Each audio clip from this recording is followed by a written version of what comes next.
نلعب. تعرف يا جماعة أهل اليمن أطيب ناس. والله طيبين. يا الله محلى. الله يعطينا طيبة أهل اليمن. والله لا تعجقي حالك، اقعدي عادي. ما تقعدي تسقفي لي وتقول يحيى العدل. بلاش أجي أشد شعرك هسه من الشاشة، فهمتي؟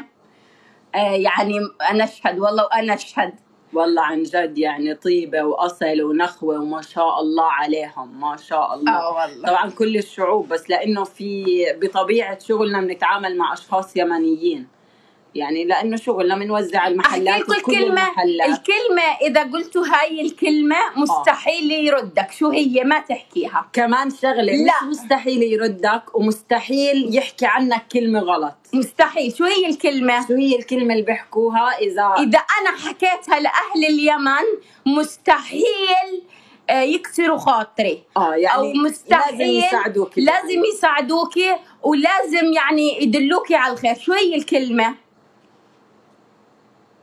بدي أشوف اللي بعرفها. لا مش بجاه الله. لا مش بجاه الله. لا أنا أفدالك. لا الله حي بعضنا. لا تكفى. لا ما حدا بعرفها من أهل اليمن. تكفى. لا مش تكفى. لا مش لما تكفى. تكونوا بتشتغلوا وإيش بتكونوا بتعملوا؟ إيش؟ استنى، يعني كل بني آدم بدي الكلمة كاملة. أنا طالبك كاملة. مش طالبك. لا طلبتك. لا أنا بوجهك. لا جزاك الله خير. لا ابشري. طلبتك. لا إحنا بنطلب دايما من مين؟ أنخاك. لا الكلمة هي طالبين الله. بس تحكي لحدا إحنا عن جد طالبين الله، يعني خلص انسوا. خلص ما بعرف، يمكن أهل اليمن ما بعرف. أنا قصد الله، إحنا طالبين الله. إذا بتحكي هاي الكلمة خلص يعني خلص انتهى.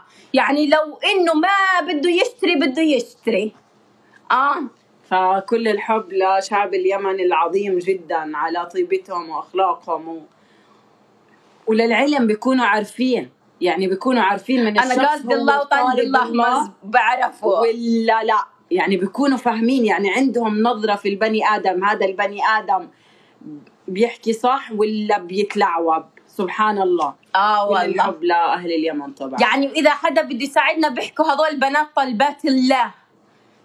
بس غير هيك ما بيحكوا. واستغربنا في البداية، يعني الحمد لله. بس الحمد لله وما كنا نعرف يعني كلمة طالبين الله. احنا بنعرفها، يعني بنعرف من عنا يعني، بس ما بنعرف انه هاي الجملة انه جملة خلص حد يعني قاطع.